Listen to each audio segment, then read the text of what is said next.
Hello everybody and welcome back to the second part of me reviewing the football games that I went to in the 23-24 season. In the last video we looked at the Doncaster Rovers games I went to. In this one we're going to be looking at all the other games. And first up we started with Stadium MK for England women against Portugal women. And now let's just start. Stadium MK is absolutely awful, isn't it? Just absolutely hideous. If you've ever been, I've only ever been in the away end, and literally, it must have been built for over a decade. It's still got tarpaulin hanging around, it's not been painted, there's nothing in there, there's not enough concession stands, barely any toilets, just dead. Like, it's like they've sort of built the shell and went, yeah, that'll do. And that was that. Nothing, no shade on MK Dons, the team. I've got no horse in that race. I know people like to hate on them, but the stadium is just rubbish.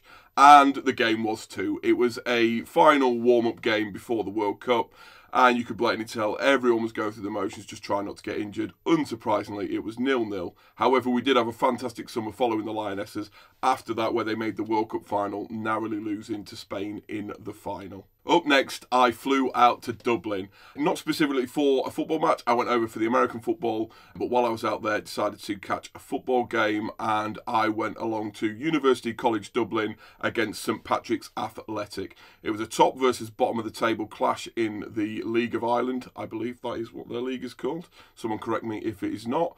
Tight game. St Patrick's Athletic won 1-0, and like I said, they were the team at the top. UCD were at the bottom, but it was a nice little setup, obviously on the university campus, with it being a university team. But yeah, I had a great time. The season before I went to Bohemians in Dublin, and would recommend going to a game if you're ever over there. Then it was over to Sunderland, to the Stadium of Light, for another Lionesses game. This time it was against Scotland in the Nations League.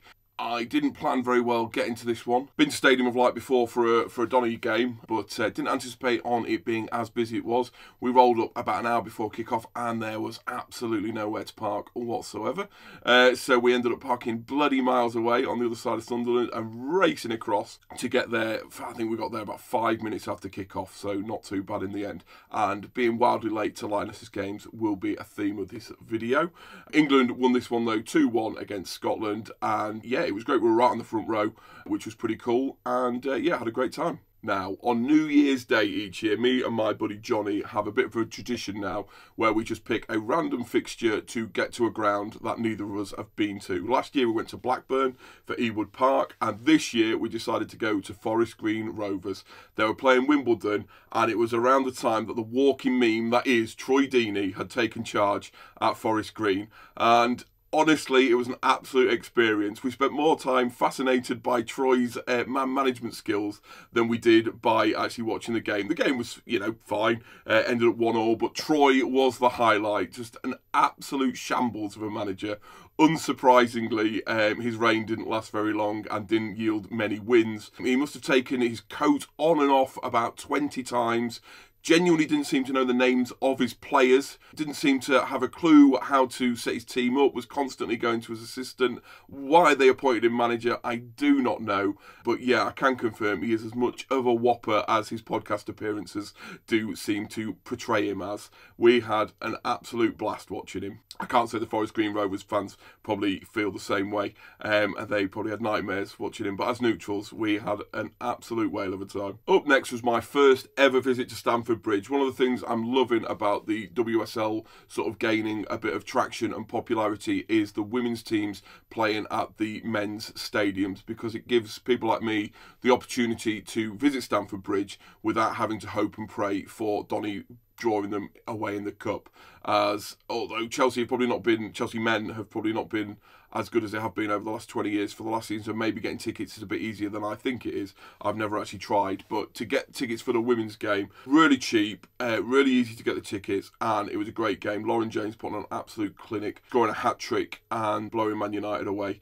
And like I say, it was a great experience to be able to go to Stamford Bridge and tick that one off. And then a few days after that, I travelled to Manchester City's Women's Stadium, the Joey Stadium, to watch a Conti Cup clash, again featuring Man United women, and again it was another Man United women defeat, but it was a great setup at Manchester City. Unsurprisingly, when you've got endless amounts of money, you can set up a nice stadium for your women's team. Really recommend anyone, if you get the chance, to go down. It's a proper good setup they've got there, and the game was good too. Chloe Kelly scored an absolute beast. Then we went over to Wigan Athletic. Again, this was another one of just finding a stadium that we'd not been to so we could go and tick it off. This time Wigan Athletic. Great time in Wigan. If you're not familiar with the north of England, you can get pints for under £4, so that was absolutely fantastic. Right next to the train station, we stopped in at the pub, had a few drinks beforehand before making our way across to the DW Stadium.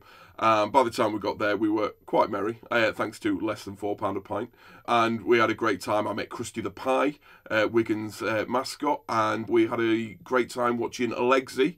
Can't even remember the guy's name, but God, he had the quads to die for, as you can see in this picture. So we followed him. He was on the wing of the stand. We were sat in for the first half, so we were fascinated by him, and Wigan pulled out the win. It was against local rivals Blackpool, a 1-0 win, and it ended up being a start of a string of Wigan games I ended up going to this season. Donny played them in the EFL Trophy, and a bit later on in this list there will be another feature from Wigan Athletic. Back to women's football it was though, and this time it was Arsenal versus Chelsea in the Conti Cup final. Again, one of the things I just absolutely love about women's football is how easy it is to get tickets, how cheap it is. Again, the equivalent, if you manage to get to the League Cup final in men's football, you would not be able to get a ticket in general sale. You would not be able to get one for, I think it was about 15 quid. I'm loving that the game is growing, and I want it to grow, but there is also a large part of me that would like to keep the prices and accessibility of it and ease of access to tickets as they are now, which I understand is not conducive to growing the game. But so I'll enjoy being able to go to these things while I can, because like I say, I just think the women's game is going to grow and grow. Pretty tight game this, obviously, as a cup final. Arsenal ended up winning it deep into extra time, which annoyed me because I love a penalty shootout as long as none of my teams are playing. Fortunately, they robbed me of that right at the death. But again, get yourself along to one of the Women's Cup final. I did the Women's FA Cup final last season as well. If you like your football and want to tick off a cup final, that's the way to do it. And as I mentioned earlier, being late to Lionesses games is a thing I'm very good at. This time I flew over to Dublin to watch them take on Ireland in the Euros qualifiers, and I naively thought Ryanair would provide me a flight that was on time. They absolutely didn't, so I had to get from Dublin Airport to the Aviva Stadium via my hostel, and I had absolutely not enough time to do it because my flight was delayed by about 45 minutes. So I ended up getting to the Aviva about half an hour after kickoff, which meant I missed both of England's goals. So from me getting there to the end of the game, England just sort of managed the game really well, and you know, there wasn't much happening because they'd already got a healthy lead and were quite content to sit on it. But it was great to tick off the Aviva. Now, this is something for Footballology app users. I will not tick off a ground unless I've actually watched a football match in it. Whereas I have a friend who will fudge a game even if he's been to the stadium. So like I say, we'd been to the Aviva for American football before, so he fudged a game for his Footballology app stats. I hadn't, so I got it today. But there are plenty of stadiums I've been to, like Huddersfield, I've only watched rugby there. West Ham, I've watched baseball, rugby and athletics, but not football. So I'm not fudging it, not putting on my Footballology until I see a football match there. But I'm intrigued. What does everyone else do? If you've been to the stadium, does that count? Or do you have to watch an actual football match there? Let me know. Now, as I said before, Wigan feature heavily this season. There were 3 games I went to, which is quite a lot considering it's a team I don't follow, and they only played Rovers once in the season. But this time I went to where I grew up, Lincoln, to watch Lincoln City, and as fate happened, it was against Wigan Athletic again. It's crazy to see sort of how Lincoln City have sort of gone over the last few years. When I was living there, barely anyone had any interest in the team. They ended up getting sort of relegated down into the National League, spent a few years in there sort of doing nothing, and then sparked by an incredible FA Cup run, have just sort of grown their fan base to the point where they're selling out pretty much every week now, which is great to see for them. And it was great to be part of it and sort of see the stadium bouncing. Not like any sort of game I'd been to there before, where it's sort of half to 3/4 full with not much noise. Now they really make an atmosphere. Sun was shining down, but they did not get the result today.